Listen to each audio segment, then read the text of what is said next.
Yahoo! Hello mga masters and mga ka-G. Good morning, good morning, good morning. Siyempre sa Pilipinas and lahat ng Asian countries dyan. Good noon, good afternoon, good evening, and good night. Kung saan lupalop ka man ng ating mundo. Welcome sa ating February 8 na All About G, The Green Iguana Daily Vlogs episode natin ngayon.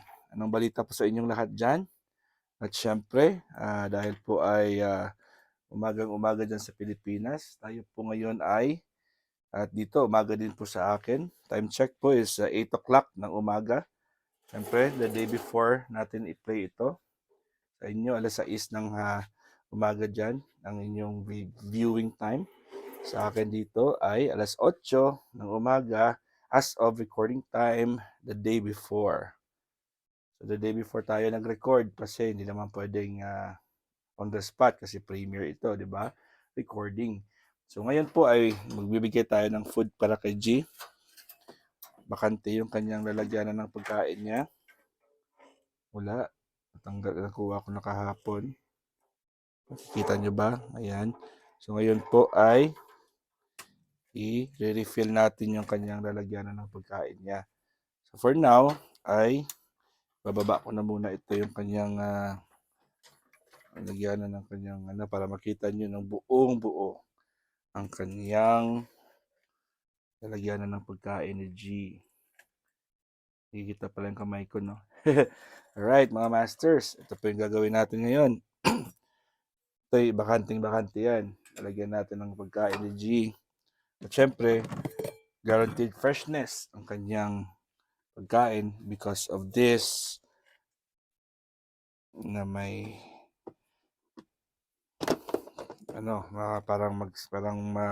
meron siyang butas para pwedeng matanggal yung kanilang air. So, dandelion muna tayo. Dandelion is one of the best source of calcium. At po dahil po, as you can see po, ito pakita ko sa inyo na ang kanyang, dito po ay, dahil sa ref po nalagay, ay parang dito yung moist na pupunta. So, pahiran po natin yan. Pahiran natin para hindi siya, para matanggal yung para tumagal yung pagkain. Kasi pag moist, ay madaling masira din. So, guaranteed freshness, siyempre. So, open natin ito at palabasin ng hangin. Ayan. So, dito tayo sa next nating lalagyanan, which is ang kanyang mixture of spring mix and super greens. So, i-mix natin yan. Diba? Imagine, dalawang pack ito, nakakasya dito. So, mixture na po ito ng spring mix niya at ang kanyang super greens. So, ang lalaki pa naman ng mga container na yun. At napakasya ko talaga dito. So, magbibigay tayo ng marami kasi pag hindi ito na paubos, ay masisira po ito. Ang dami na kasi kumain ng gin natin. Ngayong araw na to ay papaliguan din natin si G. Lalagyan natin ng tubig yung kanyang swimming pool. Alright, sa mga masters, mga ka-G, continuation po tayo sa ating lecture about acidity, which is sa pag-inom natin ng soda. So ayaw kong manira ng brand ng soda, pero alam niyo naman kung anong ibig sabihin ng soda or sa Pilipinas ay soft drinks. So like I said, sa dalawa nating lectures, di ba? 2 days ago, yesterday, na lecture na ako tungkol dyan sa soda. So, ano po yung mga ingredients ng soda na super acidic talaga? So pinakauna dyan ay syempre yung asukal, di ba? Sa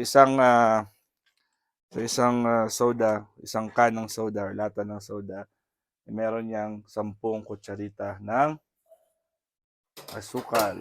White sugar po ang ginagamit po nila dyan. Kung hindi po white sugar, ay ano ba ginagamit po nila? high fructose corn syrup, or kung hindi naman high fructose corn syrup, ay aspartame na discuss ko rin. Ito na po yung kanyang swimming pool. Lagay natin. At unfortunately, hindi ko na on yung kanyang ilaw. At hindi ko talaga maaabot ang kanyang ilaw. Kasi nandoon sa taas yung switch at nasa cellphone ko yung switch po. Ngayon po ay, dahil maraming tubig na ilalagay natin, kumuha pa ako ng 1 galon na 5-gallon water. Ayun na po, ito na pong lalagyan ng tubig para lagay natin dyan. So, kakain muna ang gin natin, no? Gutom na gutom yan. Ayan. So, back to our lecture po ng ating soda. So, every time na uminom po tayo ng soda, ayun, ano pala, yung ingredients. So, asukal pa lang yung pinag-uusapan natin. Aside sa asukal po, meron po tayong natawag na aspartame, which is also the artificial sweetener. And as like I mentioned yesterday, it came, or 2 days ago, nanggaling po yan sa tae or pupo ng genetically modified E. coli bacteria. So grabe talaga yan ang soda na yan. As in, delikado talaga sa katawan natin yan. Yung aspartame pala. Siyempre, pag umiinom ka ng diet, 0 calories, mas lalong, delikado yan. Lalong delikado po yan. And then, as you can see po dito, yung tubig na nilagay natin is almost, more than half. So, siguro 3/4 ang nilagay natin para mas maganda. And medyo mainit ang tubig, kaya magugustuhan ng gin natin yan. At papalitan din natin yung tubig sa ilalim. Yung tubig dito yung puti, yung malaking lalagyanan. Papalitan din natin yan kasi actually hindi naman ni G ginagamit yan eh. Kasi sa taas naman po siya. Pero papalitan lang natin. Kasi medyo malamig na. I think 3 araw na po ito. Hindi naman ito ni G hindi nagamit. Pero I think kung minsan po ay nasasawsaw niya rin yung kanyang ulo dyan. So ngayon po ay walang sunlight. Wala pang sunlight.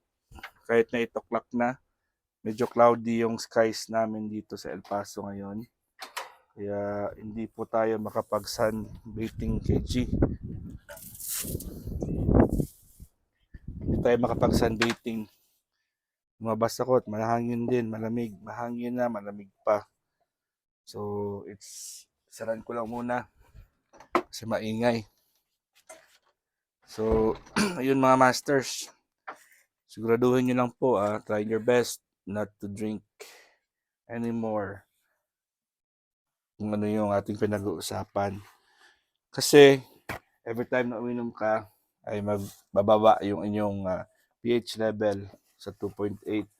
Very delikado po yan. It's a very, very good breeding ground for cancer, for any diseases. Kasi lahat ng mga sakit po ay mabilis tumubo pag acidic po yung katawan natin. So, yan ang ating suggestion po sa inyo. I hope na nagle-learn po kayo sa ating mga lectures. At replay nyo lang po yung aking mga lectures. Kasi po ito talaga ay makakapagbigay po ito sa inyo ng kalinawan at guide. Kasi alam niyo naman, sa mundo po natin ngayon, marami na ang mga false information. Lalo na yung mga produkto na binibenta po nila. Siyempre, pupush po nila yan.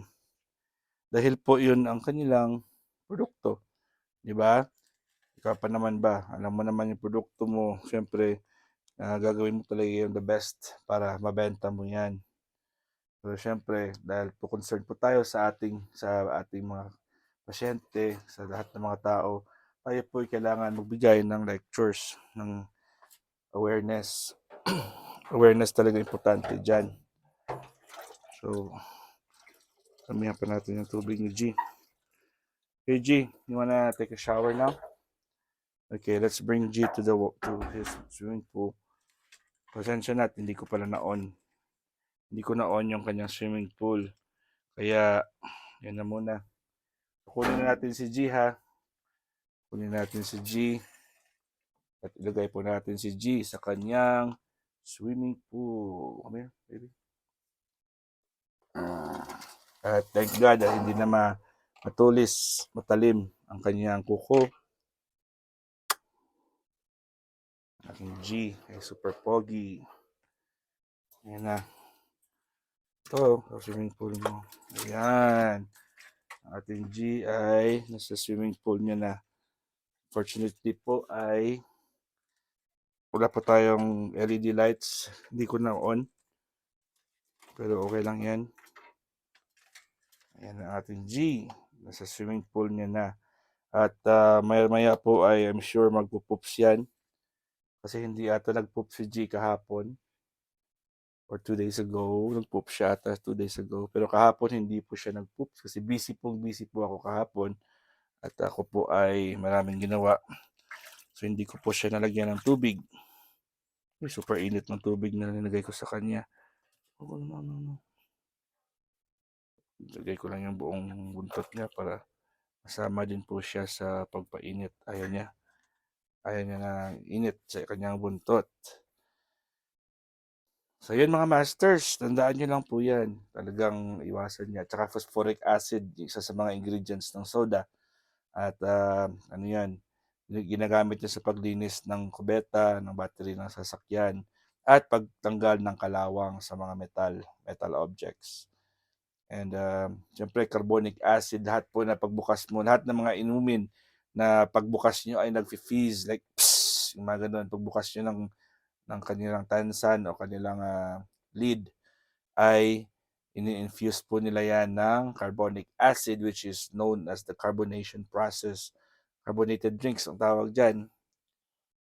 At unfortunately, ang paglagay ng carbonic acid ay also known as carbon dioxide ay parang binabalik mo lang po ang dirty part ng respiration sa ating katawan dahil po nag-inhale po tayo ng oxygen, nag-exhale po tayo ng carbon dioxide, and pag umiinom po tayo ng carbonated drinks, ay binabalik niyo po ang carbon dioxide sa katawan natin. So, every time na uminom ka ng isang lata o isang sakto, kahit sakto na yun, di ba, sa Pilipinas, yung size, wala kasi dito yun sa amin eh. Uminom ka ng ganyang size ng soda, automatically po ay kailangan mong uminom ng 32 na baso ng tubig. 32. Oh, sige, tatanungin ko kayo. Sino ba yung makaka-comply ng 6 to 8 glasses a day? Mayroon ba sa inyo dyan na regularly ay makakainom ng 6 to 8 glasses? At ang tanong ko dyan, saan ka ba kumukuha ng tubig mo? Ang process na ba yung water mo? Binibili mo lang ba yan kung saan ka bumibili? Bottled ba yan? Or alkaline ba yan? Or regular water lang? So, ang problema dyan, basta nakaprocess na yung tubig, konti na lang or wala na pong minerals yan. As in, malinis na yan, lalo na yung distilled water, malinis na yan. And pag malinis, pag zero minerals na po yan, pag lumalabas po yung mineral sa katawan natin dahil po tayo umiinom ng mga acidic at kumakain ng mga acidic foods, naglo-lose po tayo ng minerals dahil po gusto talaga ng organs natin, ng brain natin na i-regulate or i-normalize or ilagay sa middle, sa normal level ng ating blood pH. So habang po tayo ay kumakain at umiinom ng mga acidic at mga fatty foods, sugary foods, ay nag-lose po or nawawalan po ng alkaline ang ating katawan, which more or less yung ating mga vitamins and minerals, sila po yung mga alkaline. So nawawalan po tayo ng calcium, potassium, magnesium, sodium, maraming iba't ibang klaseng mga vitamins and minerals. Ang tanong, ano ba yung iniinom mo para ibalik yan? Unfortunately, wala po, di ba? Okay, so yun lang. See, so kailangan po tayong mag-ingat sa ating iniinom talaga. Sige mga masters at hindi na po tayo muna tatagal at ako'y late for work na. Kasi 8:15 may pasyente na and 8 o'clock ako nag-start at 8:15 talaga matatapos ang recording ko. Ito po yung G natin. Malamang pag alis ko dito mamaya ay pagbalik ko sa hapon or sa gabi ay may pupo na ito.